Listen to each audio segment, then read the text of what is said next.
I'm sitting here with Milivoj. How are you, man? Hello, I'm fine and thanks for the invitation. It's your first time here in Trier? Yes, first time. You were watching a little bit around the city and stuff like that? Yeah, so far we just see the main square and the river, which is fantastic. But tomorrow after the show, we'll make some more sightseeing before we go. So we are sitting here in the Kaiju cards. This is like the store for trading cards games here around Trier and the surroundings.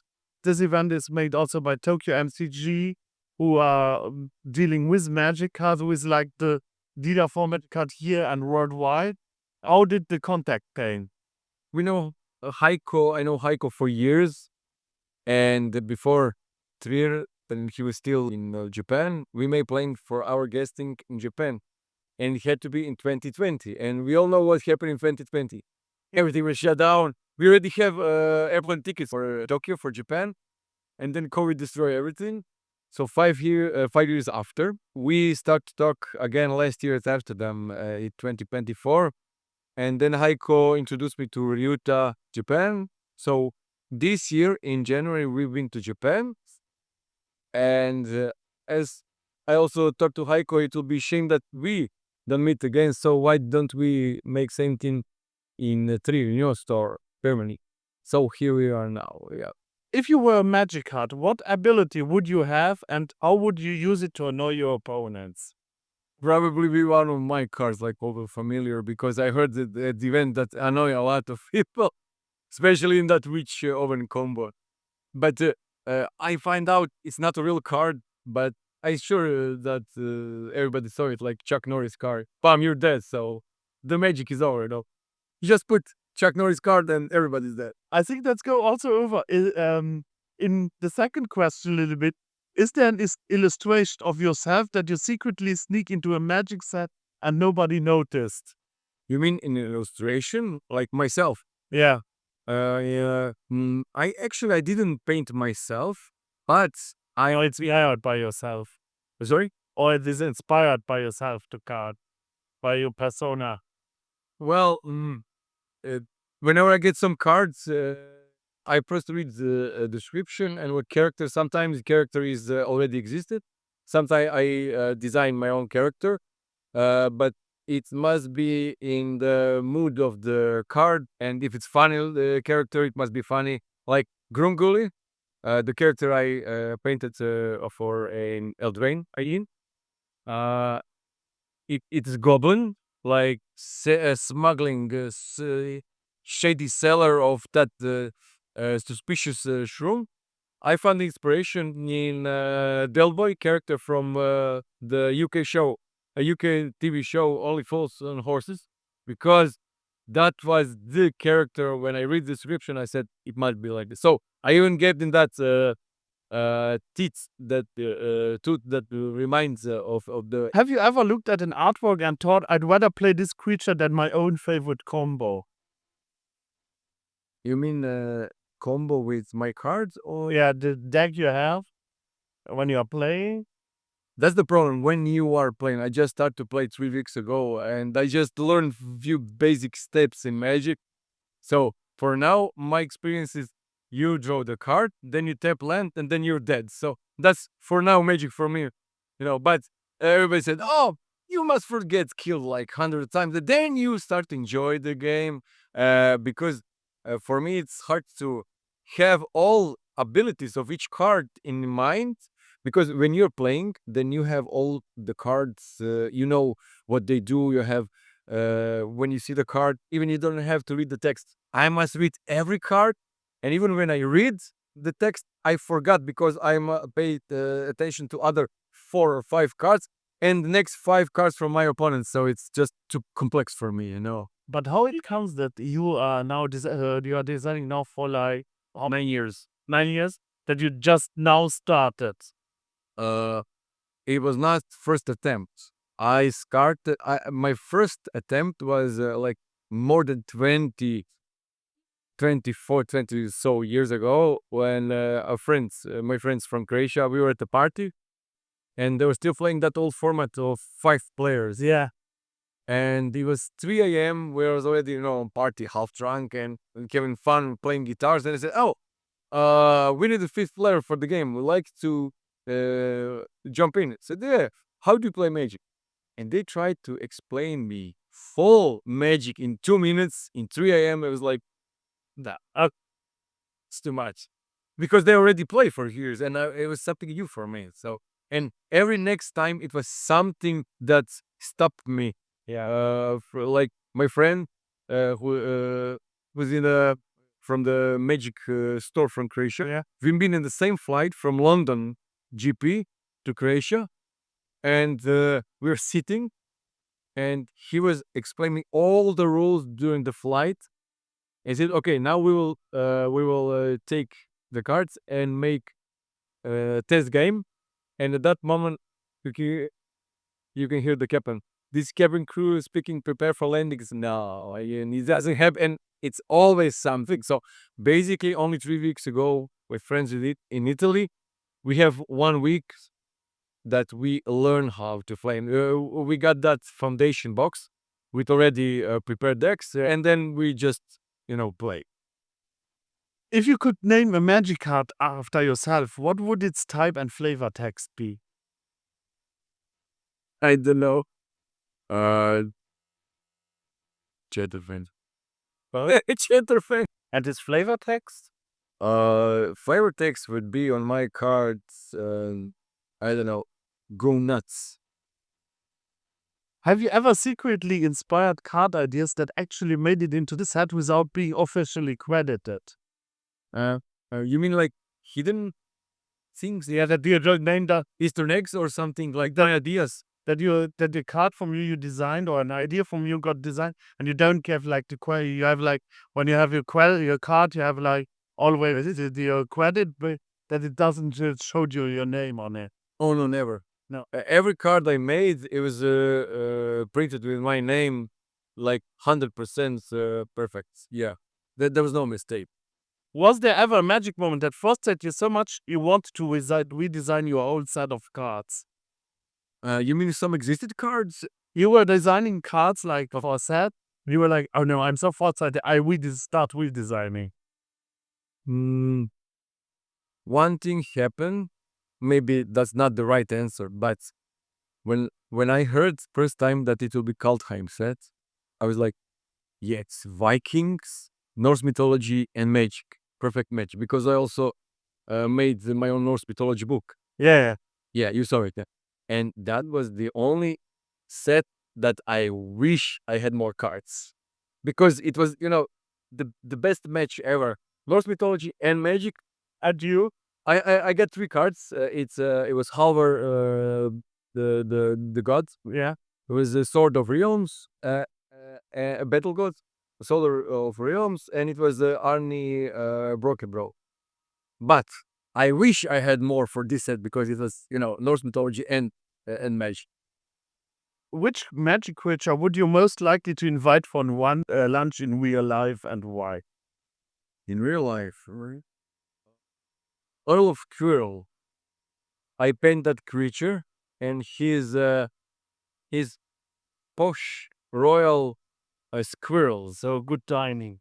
Yeah, so I would like to speak with him and ask him what I wear that week because I paint him that week anyway. How Lord of Squirrel would react to this world and what everything is happening. Like, yeah, maybe that will be it. Or maybe I would also ask Magus of the Moon, why are you casting this? And what's this lava? Because sometimes you paint something just because you like it's the design of environment, and sometimes it's just artistic expression with no background story. Sometimes in the magic and other assignments from the companies, you have a description per card. So this art must reflect this what's on mechanics of the card. But when I paint my own stuff, I just paint, And sometimes I get questions from people asking, what is this creature and what is summoning this? I don't know.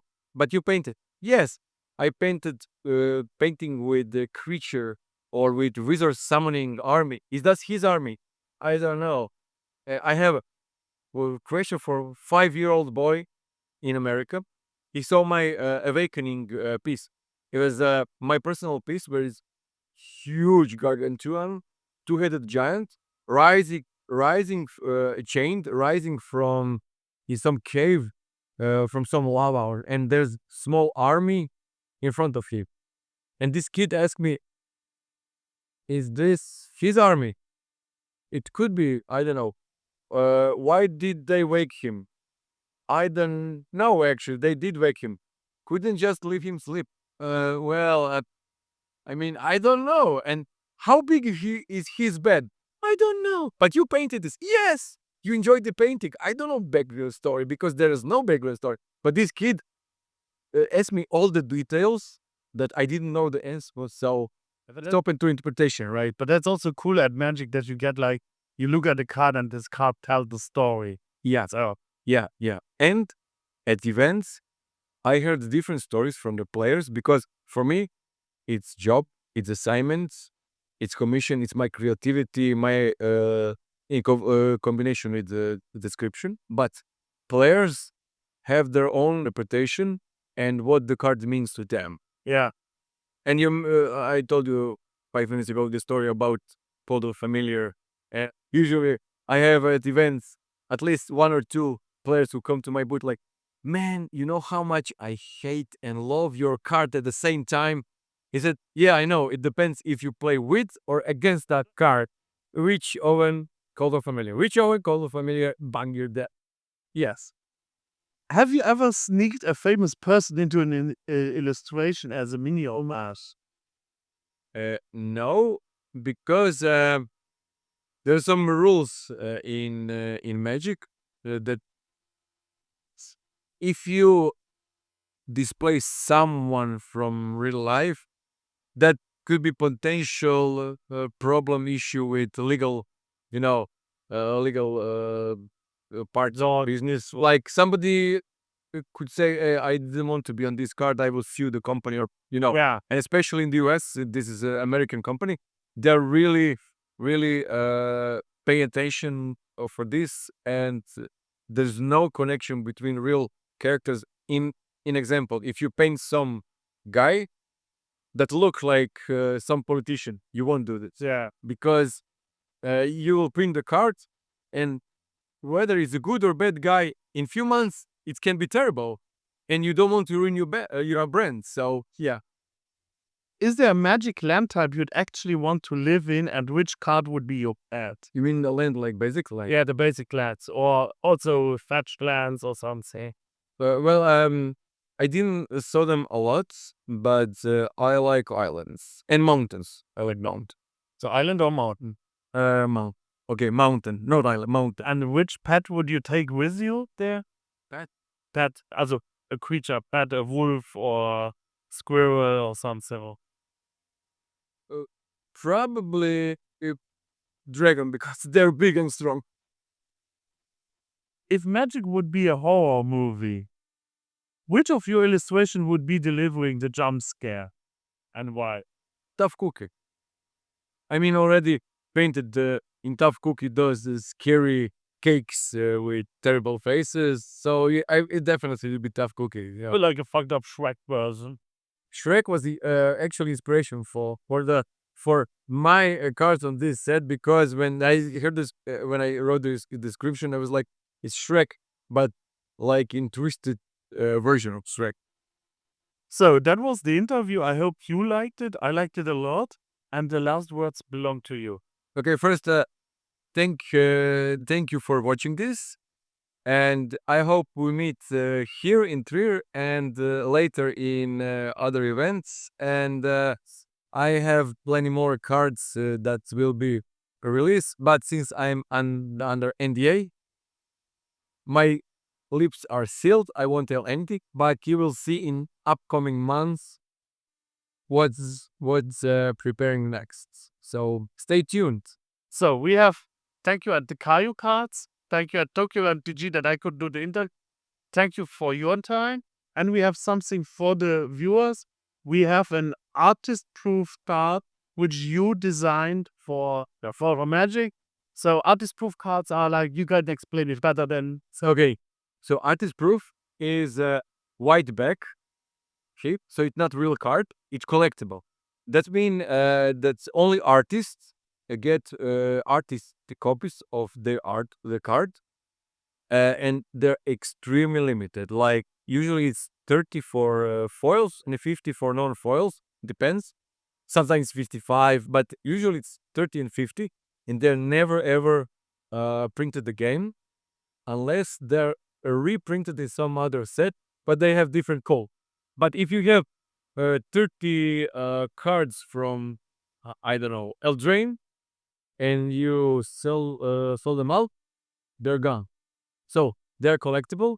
And why they have the white back? Because some players or collectors like to get them blank, but many of them like your personal touch commission, like a small drawing on painting on the back of the proof, which is actually more affordable version of original arts for Magic. So if some collector is not able to buy very expensive painting, he can commission artists to pay like small version of that painting for more affordable price. And that's the beauty of those artist proofs, especially for client players who come again and again and again and make those beautiful big huge collections of those artist proofs. Yeah, and so one of these we're gonna give to our viewers. What you need to do, we write in the description. And I say thank you for your time, man. Thank you.